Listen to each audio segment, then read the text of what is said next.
Let's go back here. Let's go back to back. I did the strange, so let's try tickles. Well, time to bust out the tickles. Hey Tish, you want to see something cool? Yup. Check it. Beck lunged forward and began to tickle under Tish's arms.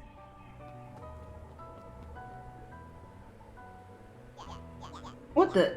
Tish, is she tickling you? Yup. Yup. Yup. Tears began to form in Tish's eyes as she gasped for breath between gales of laughter. Yup, yup, yup. Beck redoubled her efforts until Tish finally had had enough. Yup. What just happened? She seemed nice.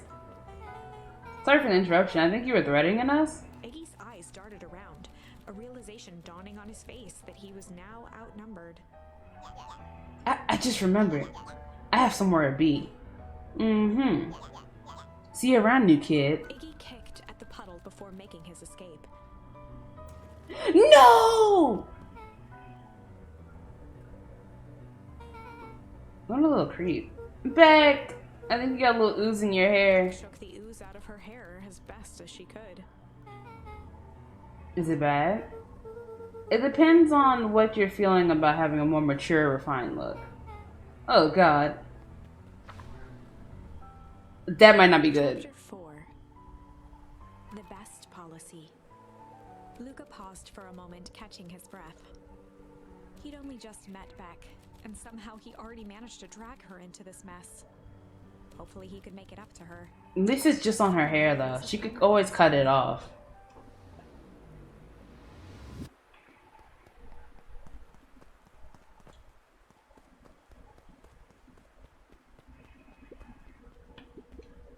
Property of Valentine Fertilizing Company. What's old?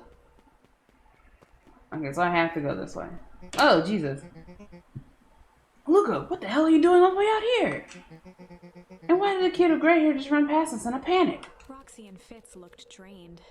It was clear they'd spent all day searching. That's Beck. I don't care who she is. What happened? We were just helping look for Rollo. Luca, I need you to start telling me the truth. We are. Roxy's temper could often be dismissed as the impatience of an older sibling. But this was the most intense Luca had ever seen her. Her eyes were wild and unfocused, looking straight through Luca. We're running out of time. In a torrent of rambled words and tears, Luca broke down. Rollo and I weren't just playing in Weekwood yesterday. We were investigating the old lights of the Valentine warehouse. But someone was there in a strange suit. And we hid in the dumpster and had a heavy bag dropped on us. And I think it was a body. So we ran, but we got split up. And I ran home, and it's all my fault. And then my best friend ain't never come back. Wow.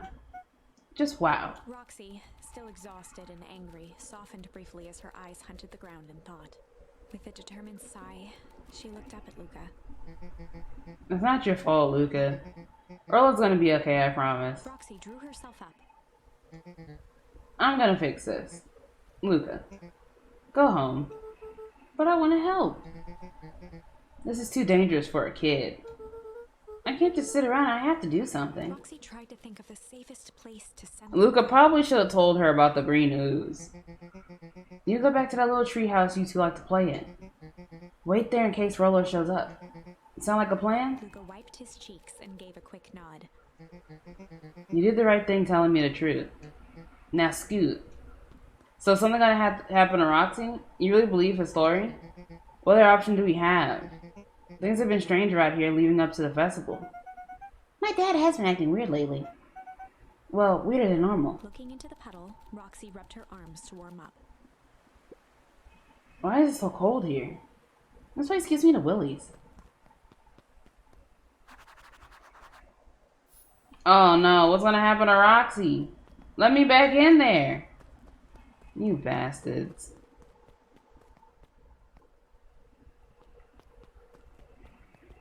Mr. Nuncree jumped with a start.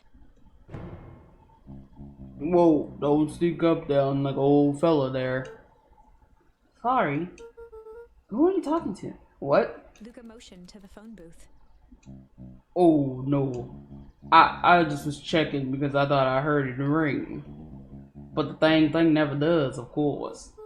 Yeah, I never seen anyone use it, really. The whole thing's a waste of money if you ask me. Any word from Rolo yet? Not yet. Long time for a boy to lose his way. Rolo knows these woods too, well, to get lost. I suppose you're right. Silly boy's antics got the whole town worried sick. Okay. What is that music? Antics? We all know Rolo likes to play his little pranks. You think this is a prank? What other possible explanation could there be? He's not playing a prank and he didn't get lost. Someone took him, I know it. And how would you know that? Unless... Luca, is there something that you know? Mr. Nuncreed gently placed one of his substantial hands on Luca's shoulder. Dang it, boy. If there's something you know, something that could help your friend, you need to tell folks. Ah, crap. Luca peered up at Mr. Nuncreed. Kind eyes warmed a stern face. I don't trust none of the There adults. was a deeper emotion hiding beneath it all. It was subtle, but Luca could sense something eating away at him. There was a shame. There was I don't have that many things. I need to take a different route. I need more things. a deep sadness. If Mr. Nuncreed was that worried about Rolo, maybe he could help. No, he can't. I don't trust none of the adults. I feel like so Gran has her own thing going on. The factory has their own thing going on. And then you have the Valentine people having their own thing going on. Yesterday, Rolo and I were messing around at the old Valentine warehouse. Mr. Nuncreed raised an eyebrow. Uh-oh. Both of you? You were with Rolo when he went missing?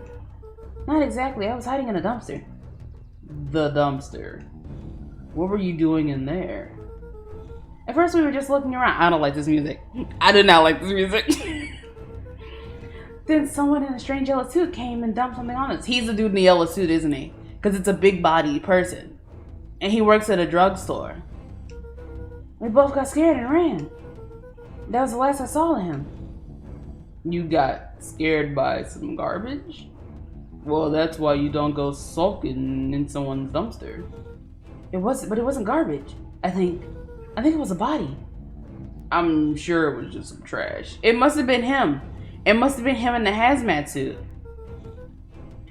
No, there was a name tag. It said Deep Engineering. Mr. Nuncreed's shoulders slumped. I wish you wouldn't have said that. A deep sigh bellowed. Oh, crap. Why did you have to? I tried, Luca. God knows I tried to keep you safe. Luca attempted to take a step back, but Nuncreed's hand clamped down on his shoulder. But you Van Horns just can't help yourselves, can you? You were all so close to being done with With this. a firm shove, Nuncreed manhandled Luca into the phone booth. What are you doing? Out of my hands now. The door latched shut with a mechanical hiss. Crap. The end? As Luca pounded the glass, the floor dropped from under his feet. I'm dead again. Inside of the phone booth was now a loose capsule plummeting at gravity's whim. Luca winced and pressed his hands to the walls. As he braced for impact, the capsule hurried to a surprisingly smooth stop. He felt a cold rush of air and opened his eyes with hesitance. Two large figures in hazmat suits occluded his view. So that one of the large people is this Mr. Nuncreed, and he's freaking a drugstore. Oh my god, bro. He heard the deep, resigned voice of Mr. Nuncreed over an intercom. He knows too much. The end. Man, just screw this game, bro. This isn't the end. Wait, this is the I end. know there's still much more. Somehow this went wrong. Okay. I know it went wrong. This whole pathway, this whole branching arcway. Not Icky actually looks cool drawn like that. This whole arcway is screwed if I don't get any more options. I feel like this way specifically, maybe not this one, but this one, I think these two will branch into a one full branch. I just need another option. The story is about... This is a story about struggle. Luca could hear a machine humming somewhere nearby. He felt around wildly, searching for something, anything that could help. His hands found a hard object, maybe a tile? He yanked it free, lifting the cold stone. Now that I know that this is Mr. Nuncree, I have a different outlook. I'm trying to think of who else is big-bodied. I think the pig dude is also big-bodied, but he's always asleep, which could actually make sense for him being tired. Let me go! Luca swung the tile as hard as he could at the shape that still held fast to his leg. He heard the crack of glass as the stone hit the assailant's mask. With a muffled yelp, the hand let go. It's Mr. Nuncree. Luca was free and scrambled to the door. He never looked back once on the long run home. But wait, this way... This option is without Rolo with you, right? Yeah, this is without Rolo. I'm redoing chapter 3. Aw, snap. The next morning, it was quieter than usual at the breakfast table. Uh-huh. Only the sound of silverware and chewing interrupted the awkward silence. And so this time it was, this one was, I didn't kick Roxy. We was chill with her and she took Rolo and I went there by myself. I think that's this route. And the hazmat person, okay.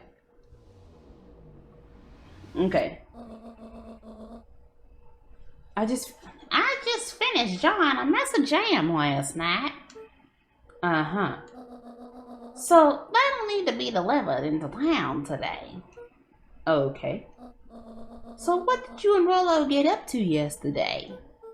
Oh, Rolo had things to do, so I sort of just poked around town. Yeah, so this is Rolo didn't go with me. That's the route. I've set the jam by the front door. I had a feeling that I might have chose wrong, but I really didn't have that many options. But I felt like I chose wrong when me and Rolo got separated. When Rolo ran first and then me, I felt like I had chose wrong, but I could like still kind of finesse it. Maybe that was a route. And then I met Beck, so I was like, oh, maybe I'm on the right route, you know. But what really solidified it for me was when Iggy got pushed into the green stuff.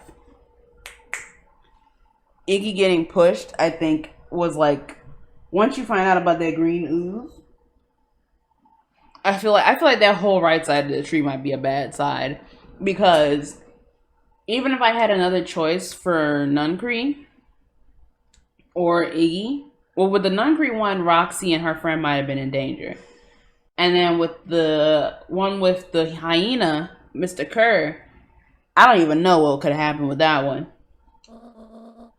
There's 2 batches to drop off.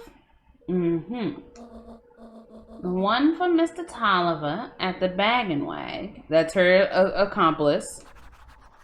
Okay. And one for me. Those are her accomplices. Oh, and Mr. Nuncree. He said he wanted some more. I suspected as much. Yes, he seems to have taken particular interest in my jam. There are some extras in the basket for that enthusiastic gentleman. I'm not delivering nothing to him. Just make sure just make sure Fertilier and Tolliver get the top ones. No problem. Off with you now, while the day is still young. Alright. I'll do that, because those are her accomplices. Hello, it's Juniper Hardfoot.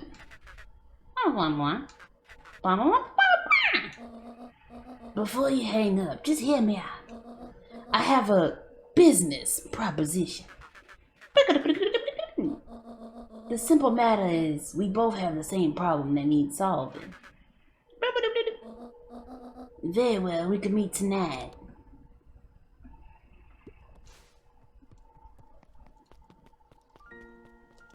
Rolo, you're alive! Thank God.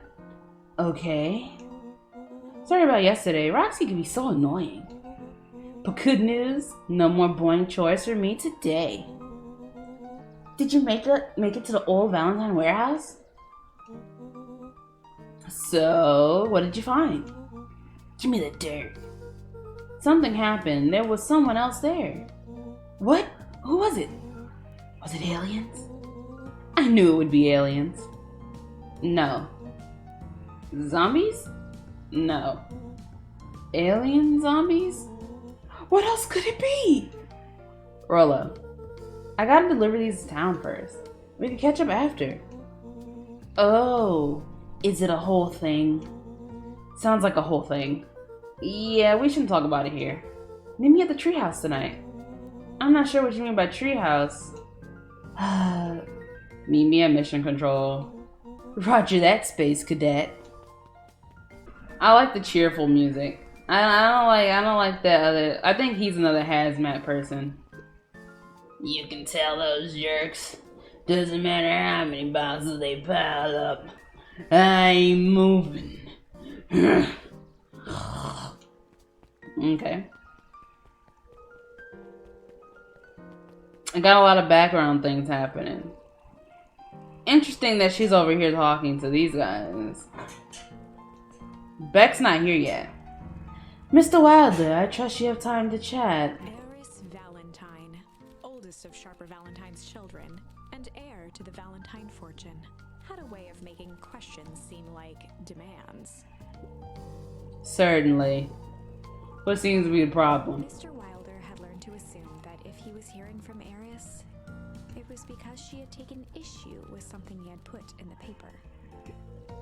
Couldn't help but notice. The front page of this morning's paper was consumed with stories about this silly festival. Oh, well, yeah.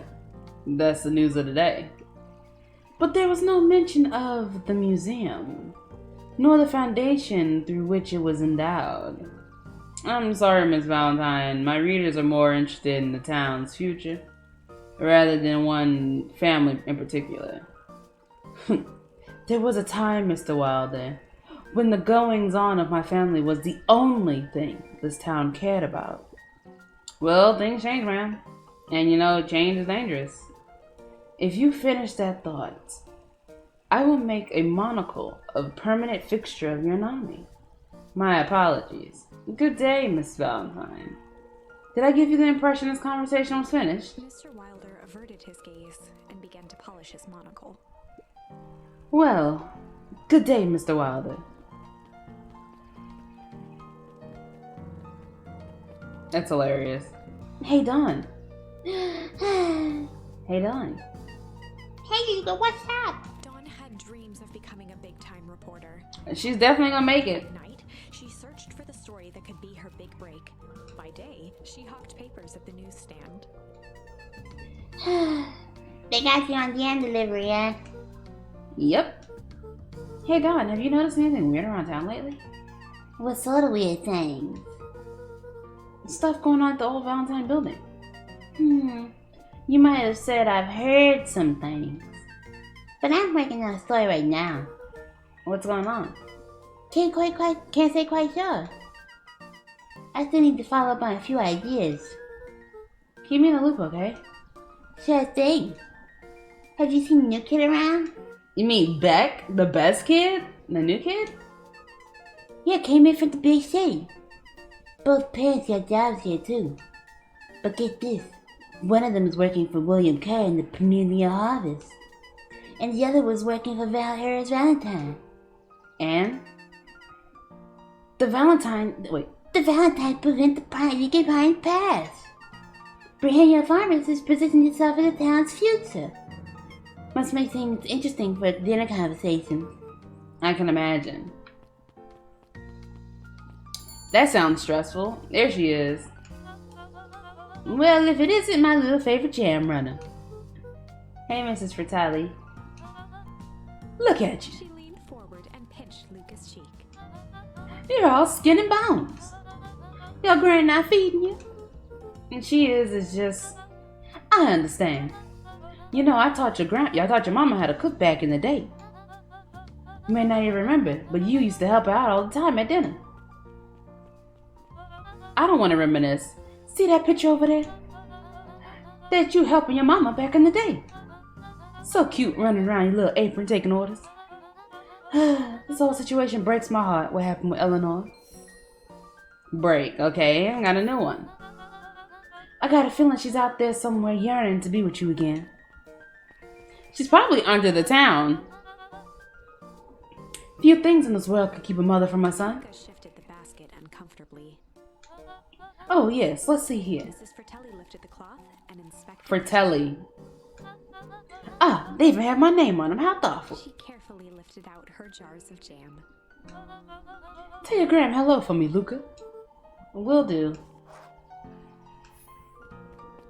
What's he doing here? If I could be left alone, Mr. Young Van Horn. Oh, sure, sorry to bother you. He's so depressed. It's just like...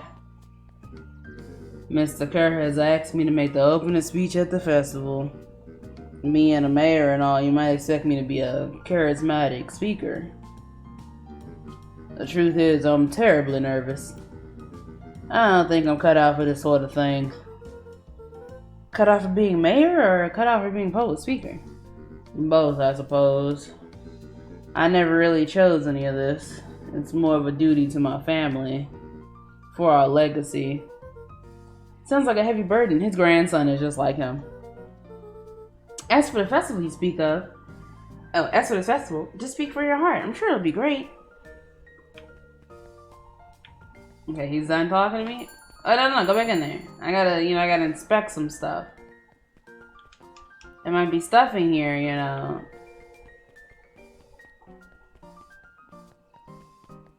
Okay. Yeah, you gotta check everything. Good voice acting. Thanks, man. You gotta check everything.